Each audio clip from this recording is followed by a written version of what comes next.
Assalamualaikum warahmatullahi wabarakatuh. Waalaikumsalam. Seperti biasa, sebelum kita memulai materi yang akan dipresentasikan Pak Soehartono, pertemuan materi yang kelima tentang maki madani. Terlebih dahulu kita membaca surat Al-Fatihah pertama hari ini maupun Al-Fatihah.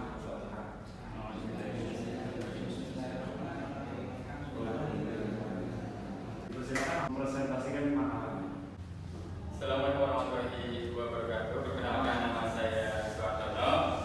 Pada kesempatan hari ini tugas dari Pak Hanan tentang ulumul Quran, dan saya bagian alhamdulillah tentang makiyah dan madaniyah. Misalkan tadi jelaskan makiyah itu ada tentang kehidupan beliau, perilaku beliau, dan juga yang lainnya. Kalau misalnya madaniyah beda lagi, gitu ya. Nah, mungkin sampai di sini ada yang mau bertanya? Oke. Sesi pertanyaan. Ya, saya buka sesi pertanyaannya. Assalamualaikum warahmatullahi wabarakatuh. Waalaikumsalam warahmatullahi wabarakatuh. Nama saya Muhammad Yudu. Untuk bertanya kepada Pak Soehartono tentang apa hikmah adanya makiyah dan madaniyah. Itu cukup. Ada yang lain? Mungkin pertanyaan yang lain ya, bukan ada yang lain. Pertanyaan berikutnya. Nama saya Nisa Hasanah. Saya ingin bertanya kepada Pak Soehartono, ciri-ciri dari perbedaan antara makiyah dan madaniyah yang disebutkan tadi, dari segi panjang dan pendeknya ayat, kemudian dari letak turunnya di mana. Kalau secara isi, ditinjau dari isinya, perbedaannya ada di mana? Baiklah, saya akan menjawab pertanyaan dari Mas Dodo yang beliau tanyakan, apa hikmah diturunkannya Al-Quran di kedua kota suci di Arab Saudi, yaitu di kota Mekah dan Madinah. Nah, di sini jelaskan sejarah diturunkannya Al-Quran, mengutip buku dari sistematika turunnya Al-Quran sebagai pola gerakan dakwah. Ini ada 3 periode yang berbeda terkait sejarah turunnya Al-Quran. Periode pertama itu di kota Mekah. Nah, periode ini pertama terjadi sebelum Nabi Muhammad hijrah dari Makkah ke Madinah. Nah, ayat ini Al-Quran yang kenal pada periode ini disebut ayat-ayat Makkiyah. Nah, periode ini berlangsung sekitar 4 sampai dengan 5 tahun awal masa kerasulan. Nah, pada zaman Nabi Muhammad SAW ini membentuk kepribadiannya, dan pada masa ini Allah menuntun Nabi Muhammad untuk mempersiapkan diri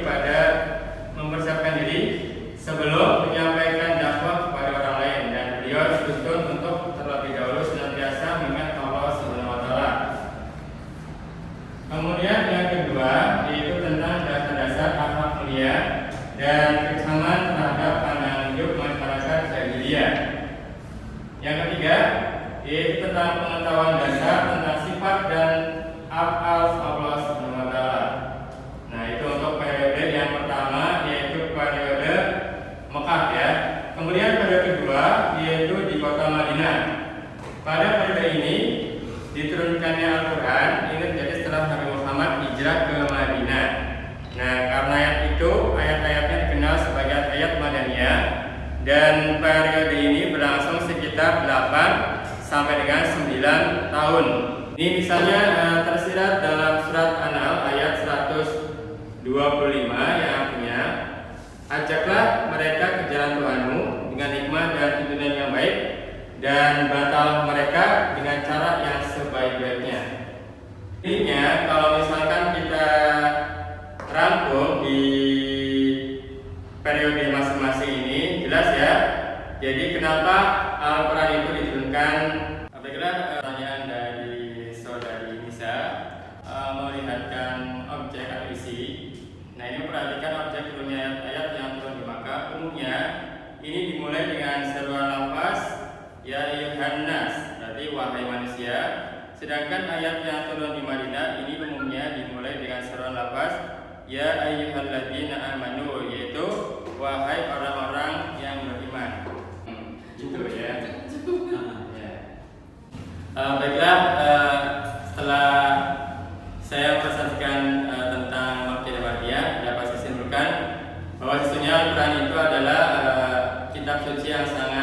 jahiliyah, apalagi di situ terdapat berbagai sejarah di mana pada masa itu kenapa ada perbedaan antara ayat Makkiyah kemudian juga Madaniyah. Jadi sangatlah beda banget, dan di sini kalau diturunkannya Al-Quran itu terjadi pada bulan Ramadan tepatnya tanggal 17 secara berangsur-angsur. Nah, kenapa disebut Madaniyah dan Makkiyah? Karena itu diturunkan secara di dua tempat, ya, itu di Mekah dan di kota Madinah. Dan masing-masing itu terdapat perbedaan-perbedaan. Kalau mungkin itu saja presentasi dari saya tentang ayat-ayat Makkiyah dan Madaniyah, dan kurang lebihnya mohon maaf apabila ada salah-salah kata dan kurang berkenan di hati teman-teman, dan saya akhiri. Wassalamualaikum warahmatullahi wabarakatuh.